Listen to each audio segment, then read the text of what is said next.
맨 처음에는 두려웠습니다. 내 고향을 떠나라. 우리 고향 떠나서 어떡하지? 때로 흔들리기도 하였습니다. 그럴 때마다 하나님은 그에게 찾아오셔서 말씀해 주셨습니다. 즉 동행하고 계신다는 거죠. 하나님이 나와 동행하십니다.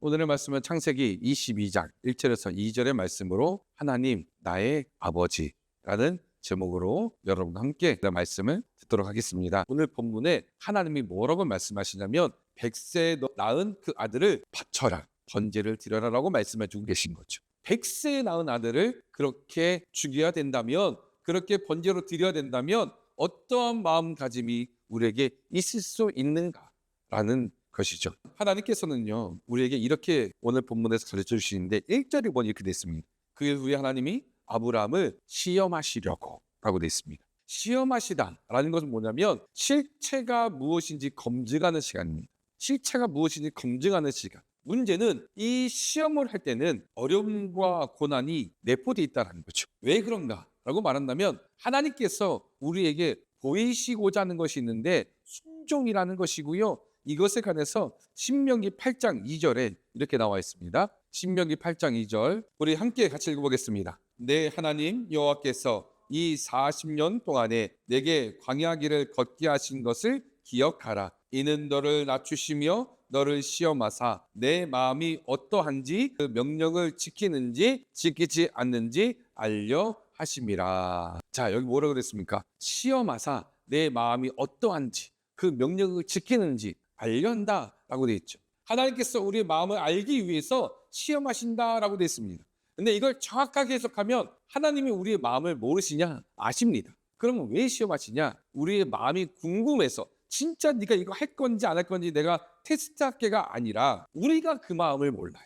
우리가 하나님의 은혜를 몰라요. 우리가 하나님의 길을 몰라요. 그래서 우리에게 알게 하시려 시험을 본다라고 시험을 하신다라고 기록되어 있는 것입니다. 첫 번째, 시험은 축복을 주시는 수단이라는 것인데요. 하나님은 우리에게 시험을 주시는 이유는 축복입니다. 우리에게 축복해 주시기 위해서, 우리를 축복하기 위해서 하나님을 시험하시는데, 하나님의 시험은요, 여러 가지 기본적인 조건들이 있습니다. 그 중에 하나가 무엇이냐면 하나님의 시험은 우리가 그 시험을 이길 수 있도록 하나님이, 즉 우리가 이기지 못하는 시험은 주지 아니하신다라고 그렇게 말씀해 주셨습니다. 고린도전서 10장 13절에 보면 이렇게 기록되어 있습니다. 사람이 감당할 시험 밖에는 너희가 당할 것이 없나니 오직 하나님은 미쁘사 너희가 감당하지 못할 시험 당함을 허락하지 아니하시고 시험 당할 즈음에 또한 피할 길을 내사 너희로 능히 감당하게 하시느니라 라고 기록되어 있습니다. 하나님께서는 답을 알려주셨습니다. 우리는 그 답으로 나아가면 됩니다. 문제는 그 답으로 나아가기를 사람들이 두려워하고 있다라는 것이죠. 왜? 망설여지는 이유는 두렵기도 하고 아쉬움이 남기도 합니다. 왜냐하면 그 시험에는 연단이라는 것이, 즉 어려움이라는 것이 우리에게 있기 때문에 그렇습니다. 그 연단을 통해 주시는 축복을 히브리서 12장 보면 이렇게 되어 있습니다. 그들은 잠시 자기의 뜻대로 우리를 징계하였거니와 오직 하나님은 우리의 유익을 위하여 그의 거룩하심에 참여하게 하시느니라. 무릇 징계가 당신은 즐거워 보이지 않고 슬퍼 보이나 후에 그로 말미암아 연단받은 자들은 의와 평강의 열매를 맺느니라. 우리에게 유익은 무엇입니까? 우리에게 유익은 우리에게 더하여지는 것, 내가 더 많이 가져지는 것, 내가 치료가 되는 것, 내가 더 풍성해지는 것, 내가 더 좋아지는 것, 내가 더 높아지는 것, 이것을 우리는 유익이라고 말합니다. 그런데 성경은 이것이 아니라 시험이 너에게 유익이라고 말하고 있는 것이죠. 하나님께서 아브라함에게 시험을 하시는데 아들을 바치라는 시험이 어떻게 쉽겠습니까? 귀한 아들도 너무나 귀한데 100세에 낳은 아들을 바치라고 하는데 얼마나 어렵겠습니까? 아브라함이 깨달은 것 중에 하나가 이겁니다. 하나님이 나의 길에 동행하신다라는 거였습니다. 맨 처음에는 두려웠습니다. 내 고향을 떠나라. 우리 고향 떠나서 어떡하지? 때로 흔들리기도 하였습니다. 그럴 때마다 하나님은 그에게 찾아오셔서 말씀해 주셨습니다. 즉 동행하고 계신다라는 거죠. 하나님이 나와 동행하신다. 나의 이 길에 일하신다라는 것인데, 하나님의 길을 갈 때 우리가 이해가 가지 않는 길이 많이 있습니다. 왜냐하면 우리가 하나님께서 가라고 하시는 그 길을 갈 때는요, 대부분 많은 사람들이 무엇으로 가냐면 하나님의 앞에 순종이 아니라 이성으로 갑니다.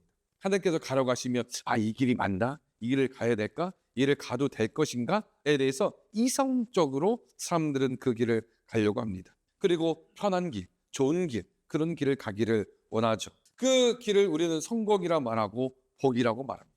그런 길을 우리는 가기를 원합니다. 그런데 하나님께서 이끄시는 그 길은 우리가 생각하는 성공의 길이 아니라 하나님의 축복의 길로 우리를 인도하시다 보니 그 길에는 때로는 연단이라고 우리가 느끼는 것들이 있고 그 길에는 때로는 고통이 있기도 합니다. 하나님께서 이끄시는 그 길에는 하나님의 예비하심이 있습니다.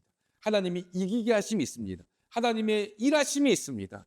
그러므로 그 길을 갈 때는 우리가 기억해야 될 것은 하나님이 부르시는 그곳에 우리는 하나님의 뜻이 있고 하나님의 일하심이 있다라는 것이죠. 두 번째는 시험은 하나님께서 원하시는 방향으로 턴하는 것입니다. 하나님께서 약속한 아브라함의 자식은 이삭입니다. 그런데 인간적인 방법으로 아브라함이 이스마엘을 태어나게 한 것입니다. 자, 그러면 어떻게 하는지 아십니까? 하나님은요, 하나님께서 원하시는 방향으로 턴시키십니다.